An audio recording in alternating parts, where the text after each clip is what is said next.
Hello, Pisces, Sun, Moon, Rising, and Venus Signs. Kamusta kayo? Sana po ay nasa mabuti kayong kalagayan. Welcome back po sa Star Tarot. Kung bago kayo dito, welcome din kayo. Thank you for your support. I truly appreciate it. God bless you all, Pisces. Pauna mensahe po ninyo sa ngayon ay Meerkat, get support from a trusted group of like-minded friends. Ayan. So siguro, ang iba sa inyo Pisces, may sitwasyon kayo na kailangan ninyo ngayon ng tulong, kailangan ninyo ng support in any way or in any form. Kaya, inimbitahan kayo dito na humingi kayo ng suporta doon sa mga tao or grupong pinagkakatiwalaan ninyo. Mga tao na makakatulong at suporta sa'yo because they understand you, di ba? Yung bang ramdam nila yung nararamdaman mo at naiintindihan nila kung ano yung inyong sitwasyon. Okay? What else? We have Cheetah, get clear on your intention, stay focused, and move quickly to achieve your goal. Okay? Kasi baka hindi kayo sigurado kung ano nga ba talaga yung goal ninyo, ano nga ba yung intention ninyo. 'Di ba? Mahirap 'yun kasi papaano ninyo gagawin? Papaano ninyo sisimulan? 'Di ba? Ano ang gagawin ninyo? Anong first step ang gagawin ninyo para so that you can get closer, 'di ba, to achieving your goal if you are not even sure kung ano yung goal ninyo, ano yung pinaka-intention ninyo, 'di ba? Kaya ito yung panawagan sa inyo ng spirit sa ngayon, ng universe na pag-isipan ninyong mabuti what your intentions are. Once na na-figure out nyo na kung ano talaga yung intention ninyo, ano talaga yung pinaka-dream ninyo, pinaka-goal ninyo, then mag-focus kayo dyan.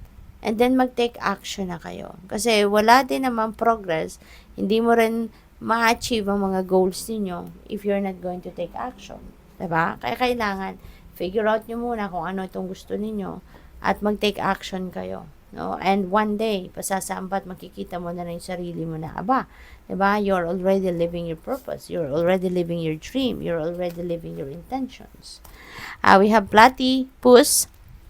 Stop complaining and focus your attention on the blessings in your life. Ayan. Diba?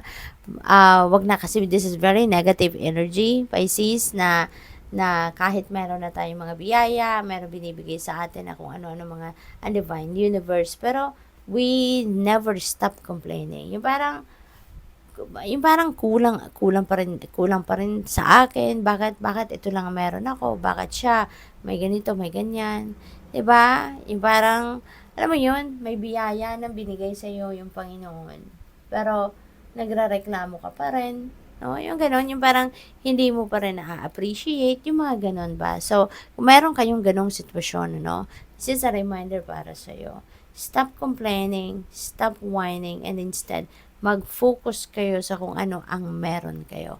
Mag-focus kayo sa kung ano ang mga biyayang binigay sa inyo ng universe at yun ang i-capitalize ninyo. Yun ang gamitin ninyo, 'di ba? Para sa pagpapatakbo ng buhay ninyo. 'Di ba? Gamitin ninyo kung ano man ang meron kayong blessings para makamit ninyo kung ano man yung mga goals ninyo, 'di ba? So what else? We have Ladybug. This is a time of good fortune, no, and abundance. So be willing to receive all good things in your life. Okay? So panahon ito ng good fortune. Panahon ito ng swerte, panahon ito ng kasaganaan, no? Kaya be willing to receive, no, all those good things in your life. All right? Kaya maging handa kayo sa pagtanggap, no, ng mga biyayang ito. Buksan ninyo ang inyong sarili, buksan ninyo ang inyong puso, at i-align ninyo ang inyong energies with this good fortune and abundance para na ito yung mahatak ninyo towards you. We have Condor, you're too enmeshed in this situation, so step back and see the bigger picture before making any decisions or taking action. Ayan. Kasi baka super focus naman kayo sa kung ano lang nandiyan dyan. Diba? Little things, diba? Or kung ano lang yun naaabot ng mata ninyo, baka yun lang doon lang kayo nakabase, no? Sa kung ano man ang mga bagay na pagdidesisyonan ninyo. Kaya, before you take action, diba? Before kayo mag-jump into a conclusion, or before you jump into a situation, pag-isipan ninyong mabuti, no? Look at things at a bigger picture, look at things at a bigger lens, bago kayo magdesisyon. Okay? Wag lang kayong mag-focus or wag lang kayong mag-base ng inyong desisyon doon sa mga maliliit na bagay. Alright? What else? We have Road Runner. Keep your sense of humor and don't take things so seriously. Okay? So, kailangan din natin ng balanse, hindi ba? Kailangan natin ng may humor pa rin kahit despite all the seriousness of life, 'di ba, na nararanasan natin. Yung ganun ba? No, wag kayong masyadong wag ninyong tawag dito. Wag ninyong poproblemahin kahit hindi naman problema, 'di ba? Yung mga ganun din. So tingnan natin kung ano pa ang ganap. We have purpose. Yan, I know what I am here to do. Okay? I know what I am here to do.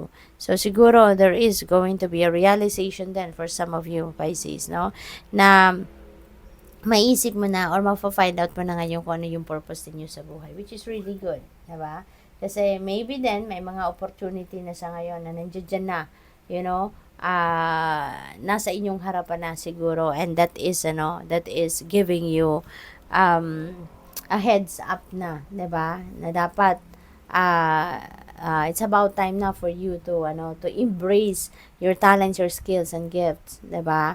In order for you to fulfill your purpose or to carry out your purpose, kumbaga.